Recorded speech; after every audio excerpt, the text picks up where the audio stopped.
Welcome to Talking Point. I'm Jennifer Kohler, and this is my co-host Eric Young. Welcome back and Happy New Year to you. We want to talk to you about something we think is very important going on in our community. Well, it has to do with traffic, and of course that's important when you have to get from one side of the city to the other.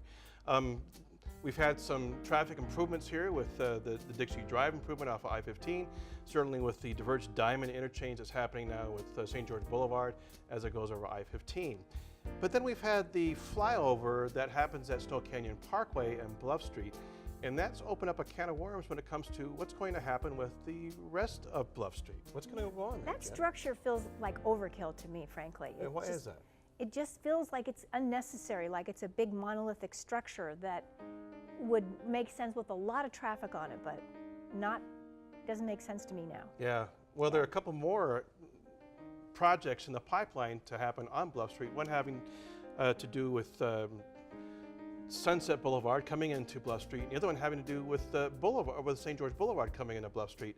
And these are raising some eyebrows. Today's talking point, the Bluff Street Freeway. Stay with us, we'll be right back.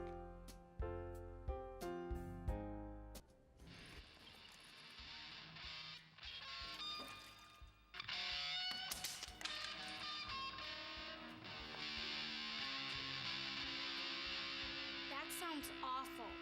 Seriously, awful. But a lot better than last week.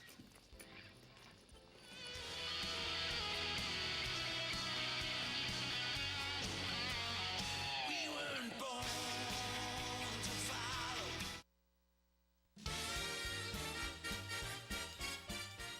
Join me, Chef Dave, in the kitchen, where we'll learn kitchen tricks and techniques from favorite local chefs. Southern Utah Chef, where favorite local chefs teach you to cook. Watch new episodes at southernutahlive.com or on the Community Education Channel, Baja Cable, Channel 22.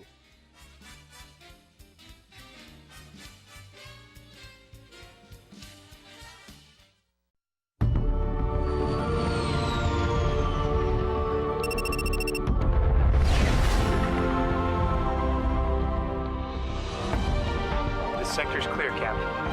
Seems that way. But they're here. We have an intruder. 30 meters. 20 meters. 12. 8. 5.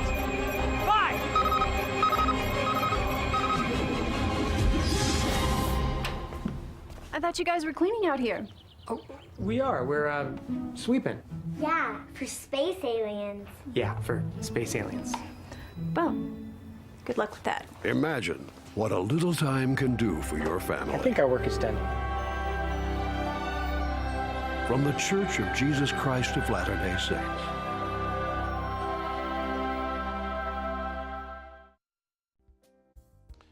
Welcome back to Talking Point, and our newest show for 2015, our first show here in January. This is a Talking Point special edition show. We're going to be going weekly with a Talking Point live show beginning in February.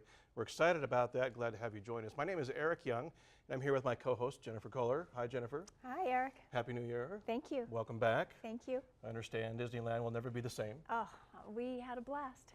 What kind of a blast did you have? 10 of us, 2 little ones, and I was asking, who has the most fun at Disneyland? The kids, the adults, or the grandparents? And I'm sure it's the grandparents. I think it's bookended. The kids and the grandparents. Yeah, the right? parents are just surviving. Right, Yeah, exactly. yeah. They're trying to overcome, and hopefully everybody came home without measles. Right, we must have escaped it somehow. You escaped the big Yeah. measles epidemic going on there. Yeah. All right. Both of us have lived here in St. George for a long time, enough to see the growth that this area has encountered and watch the arteries around us clog with the commuters, or what little commute there might be to go from, say, Bloomington Hills or Santa Clara or Ivins and come back into town. Those who live in the Bay Area, California, don't call that a commute, they call that a walk in the park. But nonetheless, we've gotten to a point to where we all have opinions about what's the most congested area and what ways to get around that. And certainly, there's been a big push here in Washington County and St. George area to go through and alleviate some of those clogged arteries, one of which, as of late here, certainly is the Dixie Drive access on I-15. that provides a whole different corridor to reach that part of the valley as far as Santa Clara and Ivins is concerned. Right. We have the, I think it's called a diverged diamond intersection that's on top of I-15, the Bluff Street, the St. George Boulevard rather, sorry, not Bluff Street. St. George Boulevard as it comes into I use that one a the lot. shopping side of town there. That was a, kind of threw a wrench in the gears as far as how people decide to navigate around St. George. Yeah. And what's going on. I think we're kind of used to that now, making the right turns on reds from the Yes. left lane and that kind of Yes. thing. Yeah. Well, that's certainly opening things up here for this community. Where am I at? Right over here. We're having to learn how to drive anew within the city that we've grown up in. And for older folks, that might be problematic. Even a roundabout could be somewhat problematic. So that gets into attention that now is being paid to how we navigate, it always has been, but how we navigate Bluff Street. Right. Right. And some interesting proposals. One already of which is in the bag. If you haven't done, I haven't done it yet. It's the flyover. The what do they call that? A high-speed interchange, high-speed signal Which on the one are you talking about? the Bluff Street and the Snow Canyon Parkway. Right. That's got a fancy name. And when we get Richard Kohler and Gilbert Jennings up here, if we don't know the answer, they They'll probably know the will have a answers name to for that. that one. Have you driven? I mean, has it? Is it doing the job? I Is haven't it been over that alleviating? before. Okay. Yeah.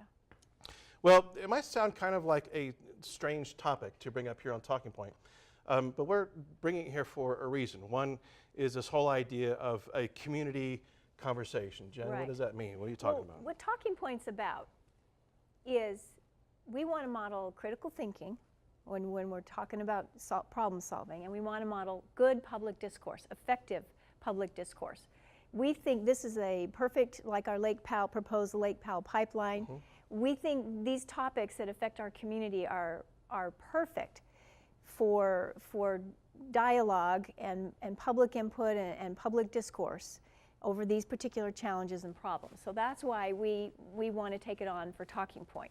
So we want to go a little bit below the surface, and we really want to introduce you to some ideas and to some people and their opinions, and also some resources which you can find on our Facebook page. Right, which is facebook.com/talkingpoint, and that's where you can find the information that we'll be posting Right. on that. We're also doing a Twitter feed on the show if you want to go through and join in here.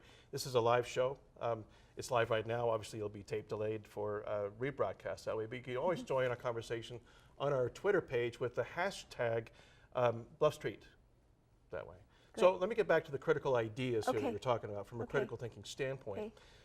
There are a number of habits that a good critical thinker develops, especially when they're facing an idea of spending an amazing amount of money to go through and take care of a problem that might not be all that severe. So what kinds of questions do we need to ask about that? Well, first of all, one of the questions that comes up for me is why is this project a good idea? Who thinks it's a good idea and why?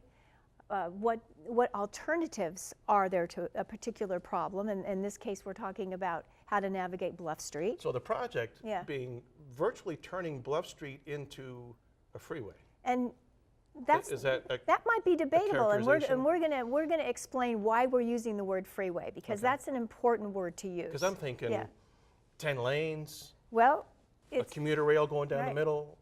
Yes, and Clifford and Richard Kohler, they will each have some ideas on the use of freeway and what that means. That has me scratching my head along because Bluff Street. There's just not a whole lot of room on Bluff Street to get any more lanes in there. I'm sure that's been looked at a number of different ways. Unless you do some without encroaching. Yes, that's exactly right. And we'll be talking about what could be encroached. Hopefully we'll kind of dissect this plan. Now, so here are some of the issues that I have with our own show. And Jen and I have talked about this. My first question to her was, so is the Utah Department of Transportation going to be here? Right. And I did not invite anybody. I didn't call anybody from UDOT and say, would you be on our show today?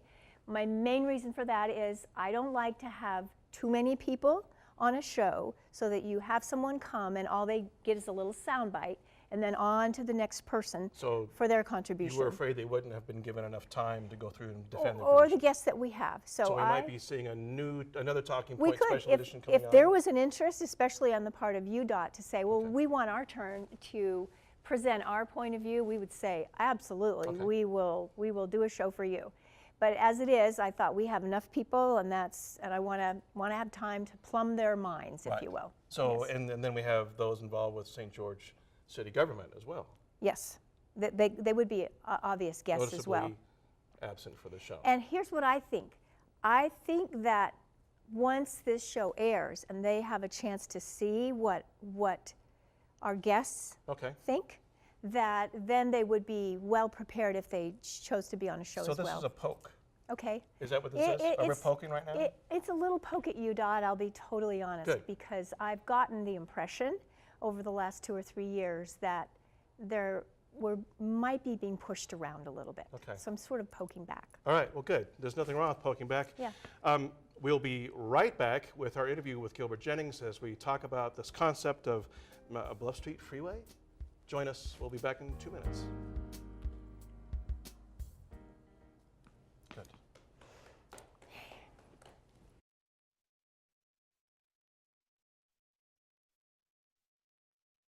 Commerce meetings, CEC TV studio interviews with people you know, and important events like the Economic Summit, the St. George Marathon, music concerts, cooking shows, high school graduations, the Doc Utah Film Festival, and more.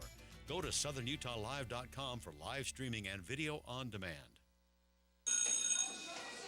Don't look at me.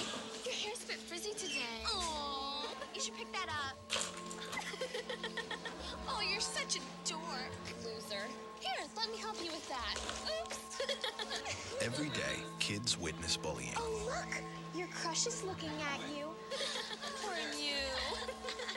They want to help, but don't know how. See, no one here's gonna help you, because no one... Teach your kids how to be more than a bystander. Visit stopbullying.gov. Here in the Washington County School District, we are proud of our commitment to education. This focus on learning gives every child the best chance for academic success. We are proud to introduce the concept of professional learning communities, or PLCs. Now we as educators work together to focus on learning as the outcome and to collectively meet the needs of your children.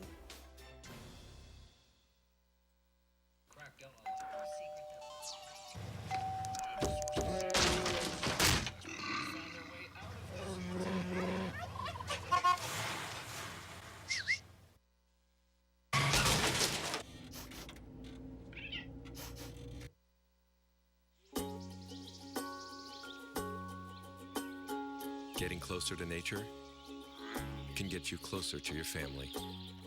Go to discovertheforest.org.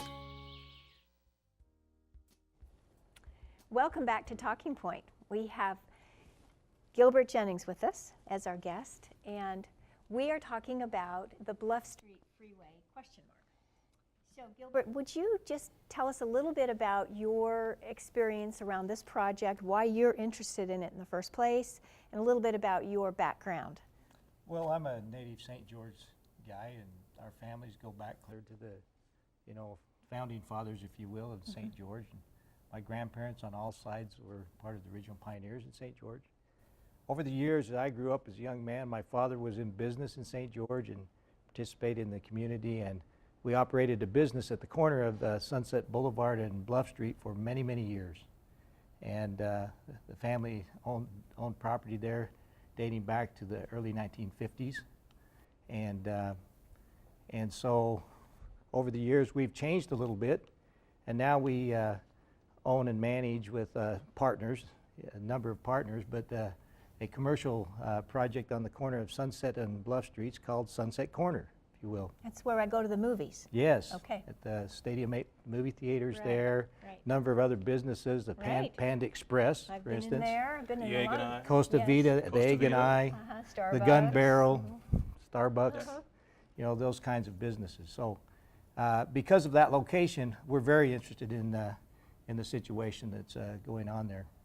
Because the planned project is going to impact that intersection in a major way. That's Right, correct. okay. That's correct. So you've been interested in it for a while, so if you could tell a little bit about the history of your interest level in the project And then also about your background, because I know you've had some professional training that helps you navigate the engineering aspect of it. Can I interrupt you there? Perhaps. Sure. Let's get some context to this first off. Okay. And what's being proposed as far as the, what do they call the handle?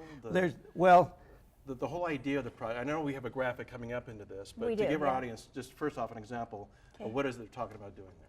About 4 years ago, we were invited to actually participate in a study committee with the Utah Department of Transportation. And frankly, we had a couple of meetings, and then all of a sudden, everything went silent. Crickets. Yeah, it was kind of that way. And pretty soon, the chirps started getting loud enough that we started saying, hey, what's going on? And yes, there was a little information coming out, but at that time, there were several proposals. One of them was referred to as the jug handle. The jug handle. Solution to this intersection. Okay. And it's a fairly complicated intersection. The idea is to try to provide a continuous flow from northbound Bluff Street onto westbound Sunset Boulevard. And Talking so about on. taking that subterranean, going underneath Bluff Street, right? They're going to. Well, they were. So there's some physical issues there, and so in order to go under, which would take it around the jug handle and so on, they had to put a structure over the top, which they refer to as a flyover, if you will. Last February, every year the department with the Metropolitan Planning Organization, often referred to the MPO, had a public meeting at the Transportation Open House, they call it. Okay. And in February of 2014, the jug handle solution, right or wrong, was supposedly the preferred alternative, and that's what they were going forward with. Somewhere between last February and about April or May, the project changed. And also all of a sudden became an elevated structure and a flyover with a not subterranean, if you will, all above grade. Everything above grade. Above grade, which was Much like the Snow Canyon flyover. Same thing. As that. a little bit different, Snow Canyon Parkway. but some similarities. Okay. The structure would not look like that because that's a different kind of project. Now, we do have a graphic of a photograph. Well, the one up on the monitor now, right, is, let's see, we want to go back to the original, the very first photograph we have. It shows the existing intersection. Is this the first one that you gave us? Yes, this is what you see today. Okay. This is Looking northbound Bluff Street. You're northbound Bluff Street looking northwesterly Okay. at the Sunset Corner Commercial Project. And you notice in the background there's an electronic sign in the Right. in what you'd call a monument sign position, that Okay. being close to the ground. Okay. Okay. Okay. And of course you can see some of the commercial businesses there in the background. Okay. Lauren, So this can you view take that is- full screen if you haven't yet. Take a full screen. There we go. Yeah, okay. Just so our viewers can see it that way, and give Great. them an idea of what's going on. So, and this Bluff is and Sunset. Yeah, a lot of us are familiar with where this is. Right. Even those of us who live in Hurricane Okay. still go through and frequent the movies out there. Thank you. So, okay, so we have context for that. for Okay. what's going Okay, on. and so this project, important to us, obviously, Sure. is that this electronic sign is when you come up that intersection. This gives the businesses that are inside the project an opportunity to say to the public, Yeah. hey, I'm here. My business is here in this project. This project is a commercial project designed to be if you will, a lifestyle center. Okay. Where it's not an enclosed mall, but rather you've got businesses in various buildings there.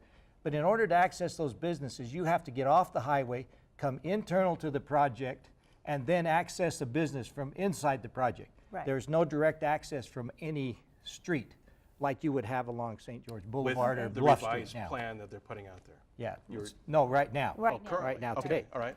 So, what is being proposed now is to put a large structure above grade along Bluff Street and along part of Sunset Boulevard over towards Valley As it goes View around the Drive. corner there. As it goes around the corner is what's being proposed. And so I gave you another picture. Yeah, we have a second photograph, right, that you took. Now this photograph is actually represents what you will see if you're in that same position looking northwest towards Sunset Corner. If this structure is built, that's what you will see. You won't see a project You won't see- anymore. You won't see any businesses. nothing. Yeah. You won't see electronic sign there. advertising. No landscaping. No to landscaping. speak of, yeah. That's kind of what you're going to see. Right. Now, this is actually a picture, if you will, of the interchange at 3050 East near Washington. Right. Okay? Yeah. Okay. Now, there are some differences, but it's very similar to what you would see from that position looking northwest on Bluff Street if you were to approach it after the structure is built. And that's called the flyover. And so this would be Yeah. a flyover, meaning Okay. that you come north or south.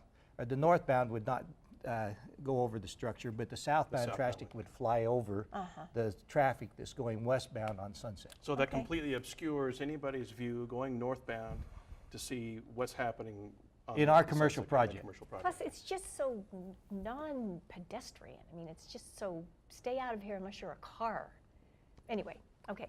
So you were saying that you had this experience with a little participation and then it was pretty much ended, right? Right, we just didn't Yeah. hear from anybody. So about the first of last year, we started calling them and Okay. saying, hey, what's going on? Because the idea, one of Utah Department of Transportation goals is to preserve infrastructure. Another one is to benefit the economy. And we look at this and we say, wow, if this is what you're going to do to us, think about if you're a business owner that's located in our center, and the only way people know you're there is to look at that electronic sign out there. Right. And how are you right. going to know? Well, then the other issue is it premature to talk about what has to happen to the whole Bluff Street corridor? Well, hold on, or- before we yeah. move away from that, Okay. let me ask you this question, Gilbert. So what's driving this then? Because if that's truly their objective, first off, to preserve infrastructure and also preserve what's happening economically within that area, traffic studies really don't go through and validate putting something in like that. What's behind it, do you think? Well, you asked what was my Yes, background. yeah. I graduated from the University of Utah in 1975 with a degree in civil engineering and took transportation classes, and then I stayed in the northern Utah working as a project engineer on development projects and various projects, and in fact participated in a number of transportation-oriented projects around the Salt Lake City area and throughout Utah and Nevada and Colorado and so on. And so I've had some experience in Firsthand. transportation planning and engineering. I must say that we have met with the Utah Department of Transportation on multiple occasions. They've got great people, and they do some great things, okay? And so I don't want to really sound too negative towards those guys. I think they're great, and they've been very responsive to us. Just last week, Carlos Braceras, who is the director of UDOT, actually came to St. George, and we had a meeting with them, and we continue to work with them, trying to work on this project. We don't agree with the solution that they're proposing at this point in time for some specific reasons, but they are good people. I think sometimes ideas, and this is the way ideas are, ideas come from some source, and then somebody says, hey, that's a great idea, and we go out and we design a project. I remember as a young engineer designing a project in Salt Lake City, and I thought it was great. I thought, hey, I've got the right solution for this project. It's going to be a fabulous thing. And I was really proud of my design. I worked on it for several weeks, and I had a drafting pool up there, and we drafted the drawings, put it all together, and got it ready to go, and we presented it to the owner. He looks at it and he says, I don't like it. It's kind of like, oh, wow, what's the problem here? And I learned a lesson. It doesn't matter how great my idea is. It's my idea, and I like it. But if the guy that's paying the bill and that you're working for doesn't like it, you might just as well throw it out and start over. And not only that, there could be other ideas that would be even more serviceable, right? That's right. Than the idea you have. yeah. And so when you say what's driving this or where does it come from, that's a little hard to say. I don't know that there's a single individual that thinks this is the answer. Right. Now, they've done their studies. They've done a lot of studies, and somebody came up with an idea, and this was it. But this study committee, we looked at 5 or 6 alternatives, and they will rate them, and they have some criteria that they're rating them. Now, I must say with that, to be a little critical, I've read all the studies so far. I've looked at the information, and I cannot find one sentence in any of the studies that talks about the economic impact to the businesses, especially the businesses at the corner of Sunset and Bluff Streets that are located in the Sunset Corner Shopping Center, or looking at what the impact is financially to our business, which is the development business for that corner and managing those businesses for the other people. Well, that's a great point to take a little break. Then we'll toss to a break and come back. We'll pursue some more questions with you, and we'll also have our other guest, Dick Kohler, on the program. Great. Okay. This is a deep subject. In a defining time, amid a noble quest, a bond is forged. 91.3 The Storm is the Dixie State College radio station, run by the students of Dixie for the students of Dixie. We provide a hands-on.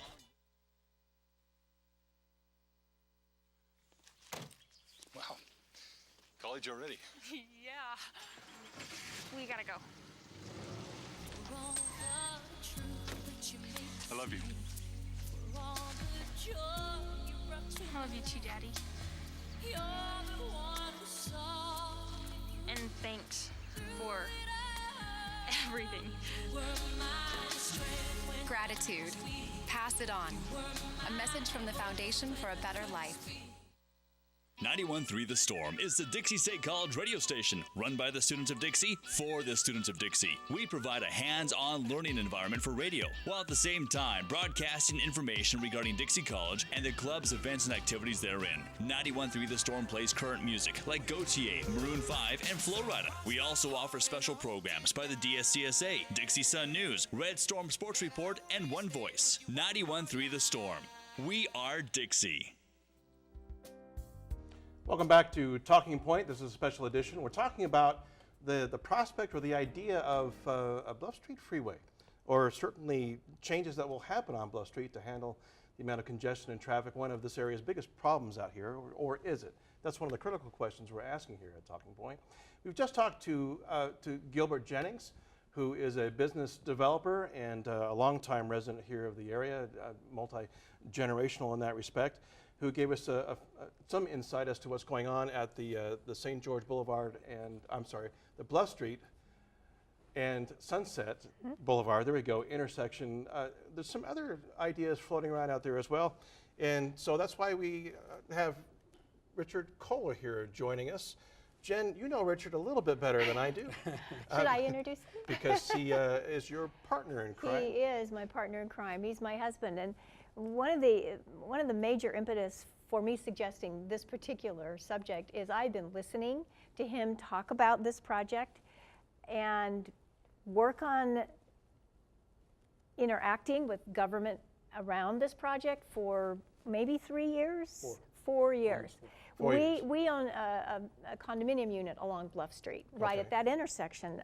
So we call that a conflict of interest, just so you know, in journalism. Now, and I want to talk about conflict of interest just a little bit. Okay. Because my understanding is it can happen when a person stands to benefit monetarily from a situation. So do you think that applies here or not? Well, see, you are trying to, obviously you have the best interest of your business in hand, while at the same time producing a show that goes through and protects that best interest. Okay. So we would call that, by definition, that would be a All right, so if I declare I'm a property owner that's impacted, there you go. Much like Mr. Jennings. Then I would now have to treat you as a guest. Okay. So maybe I should go right ahead and try it. As it goes. So yeah, my husband has been working on it for 4 years now. He's an engineer as well as civil engineering, and also worked as a traffic engineer. And so he has some ability to speak engineer talk with engineers, and so we need to keep this on a level that I can understand. Though, yes, okay? and me too. That'd be right. Although I might be a little ahead of you because I've been listening to it for. So Dick, you provided us with some graphics. I did. And we would like to run that first graphic. And what we want you to understand is we have a lot of them, and they will be on our Facebook page, and it's pretty dense information. So we'll just speak to those for a minute, and then when we have Gilbert come back, the two of you later, we can then develop maybe some some more information around those, okay? So I'm assuming these yeah. graphics are going to help tell the story A little of bit. what's going on. These are graphic. This first one is a graphic from the Let's Bluff go ahead Street full screen study. with that. Yeah. Bluff Street study. UDOT's the author of that. And U- here UDOT it's being a- the Utah Department of Utah Department of Transportation, okay. Transportation. And here is just a cross-section. It's called 7-lane cross-section for Bluff Street. Bluff Street now has 2 lanes in each direction and a median that you can turn left in, just like it'll have here. But they want to increase that to 7. And So the they're going to right-hand- add an extra lane on each extra lane side? on each side, plus some shoulders that maybe aren't there in some cases. So they'll change the right-of-way from 83 feet, 85 feet, average narrow, to 117 feet. And this will be from I-15? This will be from St. George Boulevard up Going to north. Sunset, and actually north of Sunset. It's, North, really? So Okay. that whole street's Okay. going to get Now- wider by, It isn't wider, this wide everywhere in the proposals, but this is to get the capacity that they foresee. They would have to move my Baskin Robbins in order to do that. Well, and the reason they need this wide of Oh. a street, and I was, okay, so I have a background in transportation engineering. When it first got taught in Utah, at the University of Utah, there was a gentleman named Wayne Van Wagner, who was my professor, and I was his, I guess, graduate assistant in the early 70s, and we used to go to Jackson Hole and win awards, and Wayne now passed away, and they make the Institute of Transportation Engineers that has a Jackson Hole meeting in the Western region every year. The award they give is the Wayne T. Van Wagner Award. Oh, okay. And so, you know, I was kind of part of that, and I was for about 20 years. From the time I graduated, I did transportation planning and did a lot of projects. So I can do transportation talk. There's a capacity that they're trying to plan for behind this graphic. And I went to the first meeting. Gilbert was on the commercial work study group, and I was on the residential work study group. Okay. And in that first meeting, I had a couple of questions. One was, how many trips a day are you planning? What's your future projection?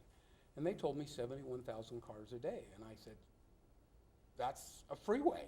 And everybody was surprised. They said, that's not a street, that's a freeway.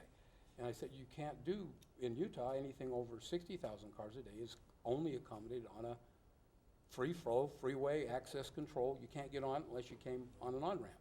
Can you, let me interrupt you there real quick. Let's remember where we took off on this though. But can you contrast that? Do you know what the traffic flow was on St. George Boulevard to justify the medians that were put in? Was there anything close to that? Well, yeah, St. George Boulevard has capacities in the order of 30 to 45,000. At peak? At peak. Okay. Yeah, and some of it's future design. I mean, when they did St. George Boulevard, they had less traffic. They anticipated more in the future. The peak traffic in the year 2007 on Bluff Street, right about at this intersection, we're talking at Sunset and Bluff, was 47,000 cars a day. Really? When they did that, they did a study. It was called the Bluff Street Study. and they do you published- have a graphic for I some of do. that? If Okay. if you'll get, Yeah, okay, just we go can to roll to the one, next we'll see what graphic. the next Okay. graphic has. Here's traffic projections, and the graph on the bottom starts out, and you can see a peak, the highest little blue dot. That's 2007, and there's 47,000 cars a day. You can see that the traffic then, as you go to the future, from 2007 and to 2013, the grayer blue dots going to the left, they fall to almost the bottom of the graph, the one in 2013, Okay, right here. at 39,000 cars a day. You can also see there's a historic growth rate, average growth rate line, and then you project that forward for 30 years, and you can see that the highest number at the top of that pink circle, oval, is 50,000 cars a day. Now, the study that UDOT did, they published, said from the data being done in complete in 2011, that they anticipated a future traffic demand of 55,000 cars a day. And in that first meeting, or second meeting, I guess, I pointed out, well, if you only project 55,000, why are you designing for 70 or 71, 65? Why are you designing for a whole lot more than that? It makes no sense. And because you'll have to buy all the access from all the business owners in order to make the 65,000 work. 65,000 won't work even if there's 7 lanes that people can go on and off the street. It doesn't accommodate that much traffic.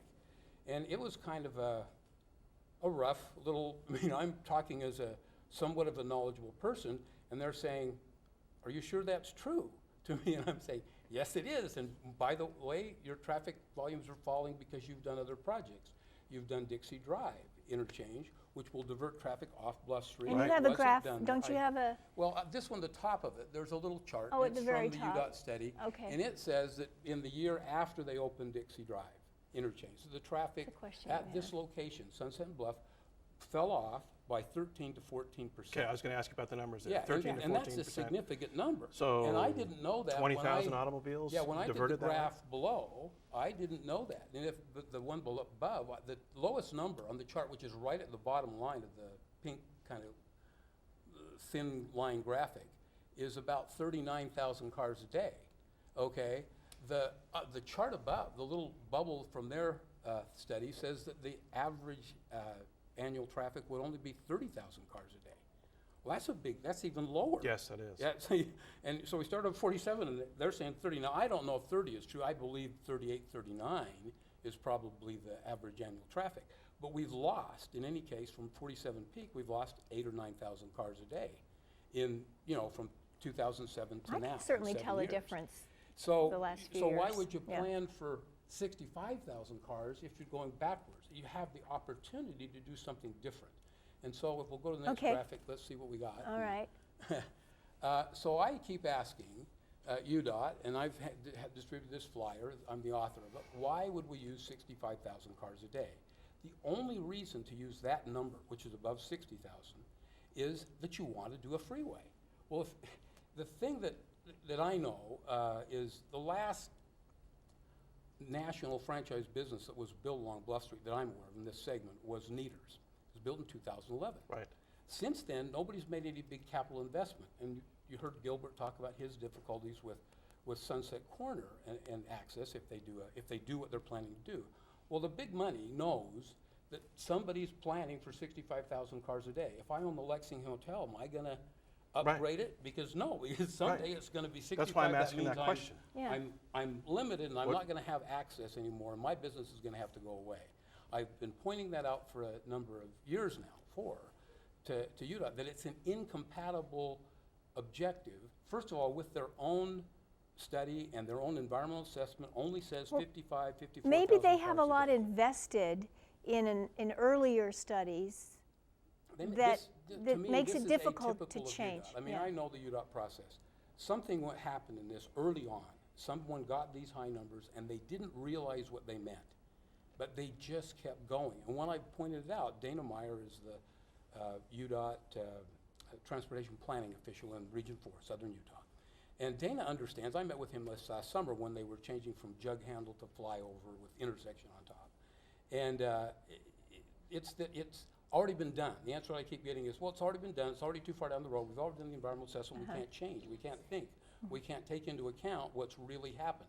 Now, this traffic fall off didn't just fall off because of the meltdown. Right, it's not an economic issue that way. It fell off because Dixie Drive diverted some Right. traffic over to Dixie Drive Right. when we did that interchange. It fell off because Red Hills Parkway. So let me interrupt you for just diverted 1 some minute. traffic. Yeah, we'll go to a little break, and then we'll Okay. bring Gilbert back with All right. you, the two of you, and we'll continue to plow through Right, some let of me set this up Yeah. though, because there's some questions we need to come back to. Okay. And the question I want to come back that we didn't address with you in this segment is the crickets idea, okay? So what does the city have to say about this? And don't answer it because we're going to go to Yeah. break, but I want to tease our audience and let them know this is what we're going to come back to. Stay with us, Talking Point Special Edition, the Bluff Street Freeway. We'll be back in 2 minutes.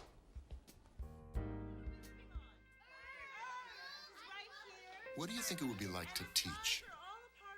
Chances are, you have no idea. Teachers today are breaking down obstacles, finding innovative ways to instill old lessons, proving that greatness can be found in everyday places, and that you don't need to be famous to be unforgettable. That's what it's like to teach.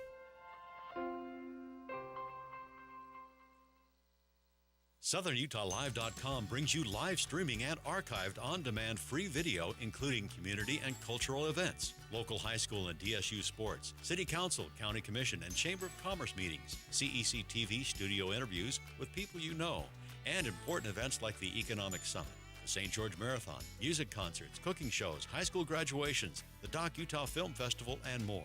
Go to SouthernUtahLive.com for live streaming and video on demand. So I just moved in with this family, and it's embarrassing. The little one, he likes to go outside and crawl around in the giant litter box.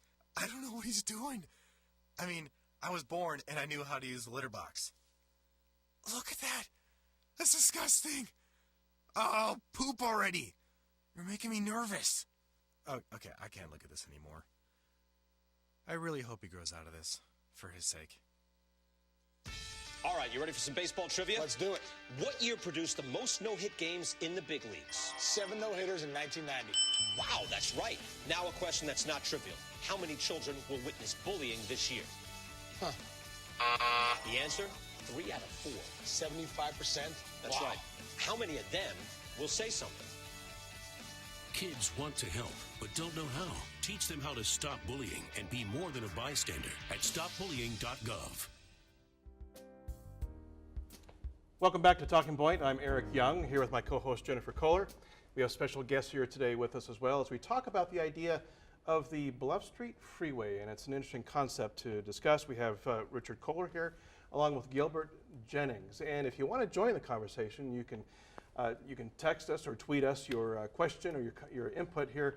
The hashtag for today's show is hashtag Bluff Street, and you can attach your comment to that, and we'll read it on the air and ask our guests about that as well. So we left last segment with this idea of how is the city responding to this. We talked about the concept of crickets. Dick?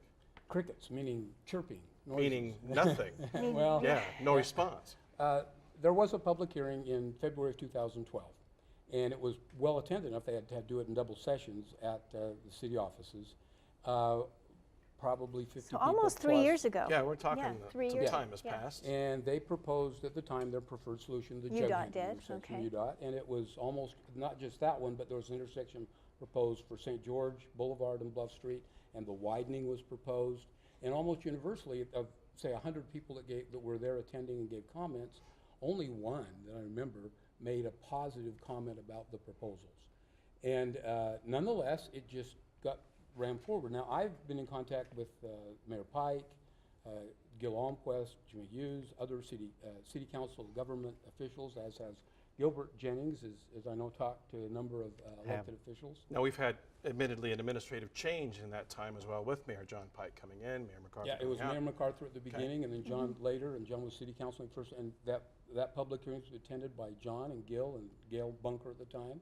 And pretty much they understood this implication of why not design for what we said you needed, 55,000 cars, so it's not a freeway, so that the businesses can survive, okay, and so that the traffic can go slower, exist in a narrower cross-section. And I've drawn some cross-sections that would be more like St. George Boulevard, what we did there, and suggested that that's appropriate. It will handle the traffic that they said they needed to handle, which was 55,000 cars a day. With the traffic fall-off, that's still the reasonable maximum that we should be planning for. Not the freeway and the flyover. It's a flyover with a signalized intersection on top, so there's a little wrinkle in it. Yeah, a big wrinkle. Yeah. You don't fly through a signal unless you're in Southern California.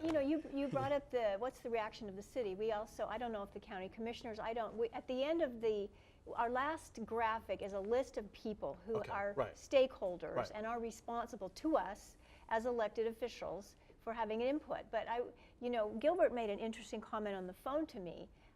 One reason we're talking about what's the city's reaction is because we're citizens and our officials represent us. Right, our elected officials right, can and represent so their he made an constituents. interesting comment about access and influence with elected officials. Do you remember talking to me about that, saying what your frustrations were? Yeah. Oh, I guess just because we've been around for a long time, we know most of these officials personally, and I've been in contact with everyone on your list. Okay. At some point over the last few weeks. We've talked to every city councilman, had a meeting with the Mayor Pike last week. Okay, on this issue? On this issue. Okay. Met with Gary Esplin, our city manager.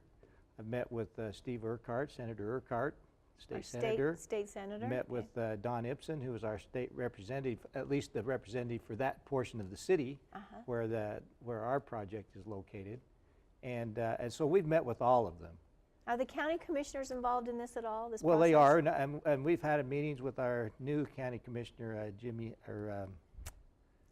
Victor Iverson, and Renstrom. and Alan Gardner Uh-huh. is the commission chairman now. And I have to disclose to you that Alan Gardner is a partner with us in the Sunset Corner project. So sometimes we frankly don't involve him in some of our discussions because it's a difficult thing to be on both sides of issues sometimes for a public official. But he is a So how do you feel like, what's your level of satisfaction with the response you're getting?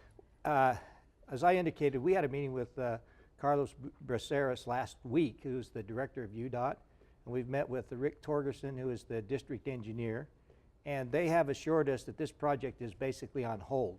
They were moving towards a bid date on February the 28th for this project. Oh, in a few weeks. And Now we're talking about the Sunset project. That's that intersection. Right. And that project would also extend south, clear down to 500 North or somewhere in that vicinity. Right. And that project was on schedule for a bid date the end of February. So as a result, they have assured me that that has been pushed forward, and we're kind of in a holding pattern now while we go back and take a new look at this. Now, this is going to show my ignorance a bit, because this is all happening, obviously, without any kind of a ballot initiative, without the voice of the people really involved in that. A token effort. A token effort, perhaps, maybe on the part of St. George. You're telling me that that Gil and the rest of them are saying, you know what, 55,000 is pretty good. Let's just go for that and do whatever needs to happen. It might be a roundabout. It might be, you know, one ways on Tabernacle, the other way on, whatever the case might be. But you're telling me that Utah Department of Transportation isn't listening, and yet they seem to still be steamrolling ahead with whatever it is they decide to do at these intersections. No, I didn't say that. Okay. What I said was they are listening now. They are now. And they have agreed to put this project on hold while we do some additional study. Okay. Now, frankly, in our meeting with the mayor, we suggested, and I've made the request, and I hope it'll come through from some of the other council members, that perhaps it would be a good idea if the mayor would reconvene, if you will, the residential committee that was started by UDOT and the commercial group of all the business owners up and down Bluff Street, and reconvene this group back together, maybe from a city perspective. Well, and let's go talk about this, because the question I want to ask is just what you're asking today. What do we want Bluff Street to be? Let's forget, you know, the financial ramifications that are affecting us. Let's forget some of those things and some of the biases I may have. But why don't we get to some citizenry together here, and let's go have a discussion, decide what we want our community to be. What do we really want it to be? Do we want to have this freeway down there, that type of a thing, where we take the traffic and we move people from one end to get them down to I-15? And you can't walk across it anywhere. I mean, it's hard enough as it is right now to cross from one side to the other. Well, in their defense, they're trying to plan a pedestrian underpass. Frankly, I don't agree with the location they've chosen for that, and it's extremely impactful to our project. Where is that? Right now, they're talking about an underpass that would go under Bluff Street, just north of the Sunset Corner intersection. Now, I have some real problems with it, okay? One of them is we had a flood here a few months ago. Right. That becomes a culvert. It would be, and in fact, the bottom of that tunnel would be the same elevation as the bottom of a 72-inch diameter storm drain that goes across Bluff Street there now. Oh, great. Well, I think it's a problem. I guess we're going to take another little quick break, and then we will come back. We'll come back and wrap this up, and if we have some time, we'll get into the media menu debate that Jen and I are having. We're designing a media menu for Eric. And it's not going to happen. We'll have a few fireworks, I think, as we come back and talk about that. Stay with us. We'll be back in 2 minutes on Talking Point. That was very effective. I'm Amy Thorpe, host of District 39. And I'm Bob Sanju, Director of K-12 Learning for the Washington County School District. Join us for District 39, where we take you inside the Washington County School District to meet the teachers and learn about the programs that ensure your children will succeed.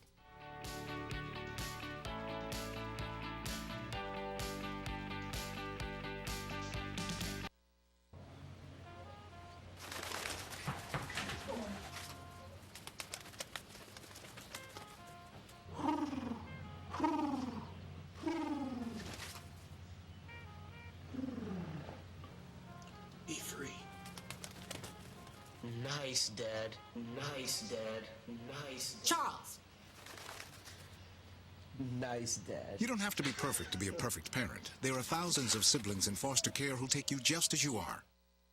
91.3 The Storm is the Dixie State College radio station run by the students of Dixie for the students of Dixie. We provide a hands-on learning environment for radio, while at the same time broadcasting information regarding Dixie College and the club's events and activities therein. 91.3 The Storm plays current music like Gautier, Maroon 5, and Flo Rida. We also offer special programs by the DSCSA, Dixie Sun News, Red Storm Sports Report, and One Voice. 91.3 The Storm. We are Dixie.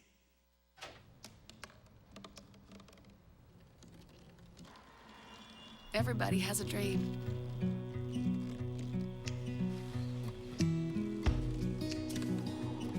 Mine was to see the ocean.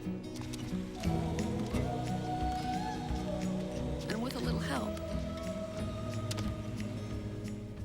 I made it.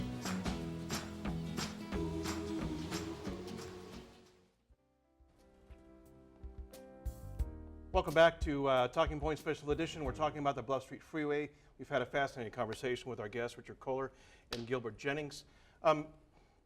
Before we get into what we're just going to get into, though, one of the more obscure and baffling alternatives to do with the Bluff Street and St. George Boulevard exchange is this really sneaky kind of U-turn apparatus that would be in there, which it would be impossible for me to navigate, let alone, I mean, it just seemed crazy. Yeah, Would you speak to that and talk about maybe some alternatives out there? It's called, a double U-turn intersection. A double U-turn.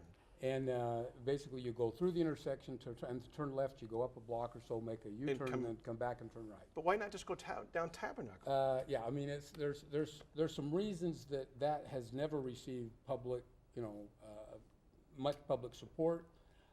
Again, it's because they're trying to handle more volume, traffic volume, than we really need. If we would just pull back to the actual design volumes of 55,000, a lot of at-grade, simpler, I've suggested a roundabout intersection, a multi-lane roundabout for the intersection of Bluff and Sunset. I love roundabouts. And, Well, you're European in the time between, I started this 2011, and now they built one that's almost the same dimensions at the south end of, or the west-south end of Mesquite, that's almost exactly the two-lane, has the capacity, and works. We have a roundabout graphic. Can you find that and put that up there for us to take a look at? This is one I drew, and I tried to solve.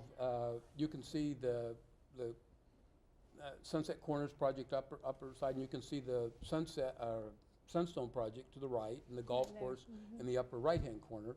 And you can see here's it's a pair of roundabouts. We're trying to eliminate the intersection at Valley View, and so that it's all free flow. And when you do free flow traffic, then the 2 lanes landscape median boulevard concept can work because you don't stop. And what a roundabout allows you to have is pretty much continuous flow. And go through. And what you were able to do with this one, why it's so elaborate, is it does allow you to go from Sunset and to go on to Diagonal if you're going from Sunset towards downtown. This is Diagonal. And it's one of the few solutions. The one that all the ones I see from UDOT at this intersection do not allow you to make that maneuver from Sunset back onto Diagonal. Well, and Gilbert, you're not very happy about this part here, right? Well, It's I not don't as good as necessarily agree with Richard's this solution of Right. Richard's, but I guess I would agree with the fact that I think it deserves a little additional study. Right. But you brought up a good point during the break, and that is if you break plane and you build above that, it's done. There's no going back. Right. I mean, if you go out there and you build the structure that's proposed right now, there's no going back. You go spend $20 million on this structure, it's there forever. $38 million is the last number I saw. Well, that structure is about, that job's about $20 million. Okay. 20, but then there's additional cost to widen Bluff that translating, so you have to say the whole project cost might be the 38. Okay. Right. So your point is. But my that point is that if you build that, you can't go back. Right. We would prefer to see an at-grade solution, whatever it is. The roundabout is at grade and leaves, and the nice thing about an at-grade solution, yes, we might have some signals someplace, but if it'll handle the traffic and it takes care of the issue at grade, you still have options open. And if 10 years from now something drastic happens, then we can come back and we can look at it. And we haven't gone too far down the road with the wrong solution. and end up precluded from a different solution. Right. The other point I'd like to make perhaps is that, you know, our transportation people have done some really good things. The work up on Red Cliffs Parkway and the Dixie interchange, Dixie Drive interchange. There's some other littler things that have been done. One is Riverside Drive was opened up so that it can go east beyond River Road. All of those things those are the things that brought these numbers down that Richard was talking about. And so we think you need to look at reality. There's going to be some other improvements that they've got on the board out there that may help this. And so the 55,000 or 65,000, I think the chances of getting there aren't necessarily real. They're just numbers that somebody's projected. So I think it deserves some study. Let's do it, and my opinion is let's come up with a solution that doesn't preclude a different one 20 years down the road just because we jumped in too fast. Right. And the other one is that Bluff Street is a street. A boulevard is still, a boulevard version of Bluff Street is still compatible to businesses. We don't blight the area. If you really implement what UDOT said, right now, just the fact that they published the 65,000 has precluded investment from smart national investors. We're actually blighting a portion of our city unnecessarily. Right. And if we would just publish and do what we said, 55,000, that would stop. And I think we'd be healthier as a result. Well, an issue that we need, as a community, we need to take a hold of. Watch what's happening as far as the media is concerned here locally in St. George. Hopefully we'll get a town meeting together. Maybe we can come back and revisit some of these ideas. This is something we need to care about. I'm of the opinion that we need to put a feed store right about there, where it used to be a few years ago. Special thanks to our guests here joining us. Richard, I want to call you Dr. Richard Kohler. I don't know why. You can't call me doctor. He's pretty smart. He is pretty smart, as well as Gilbert Jennings joining us here. You're also a great supporter of Dixie State University. We're sitting in a building with your name emblazoned. It's the Jennings building the Jennings where building. our studios are, yep. When we come back, Jennifer and I will fight about the media menu. Join us. We'll be back in 2 minutes. Join with us. Join me, Chef Dave, in the kitchen, where we'll learn kitchen tricks and techniques from favorite local chefs. Southern Utah Chef, where favorite local chefs teach you to cook. Watch new episodes at southernutahlive.com or on the Community Education Channel, Baja Cable, Channel 22.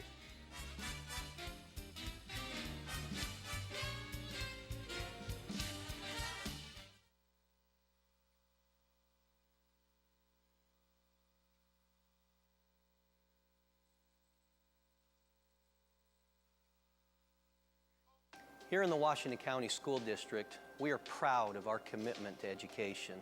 This focus on learning gives every child the best chance for academic success. We are proud to introduce the concept of professional learning communities, or PLCs. Now we as educators work together to focus on learning as the outcome and to collectively meet the needs of your children.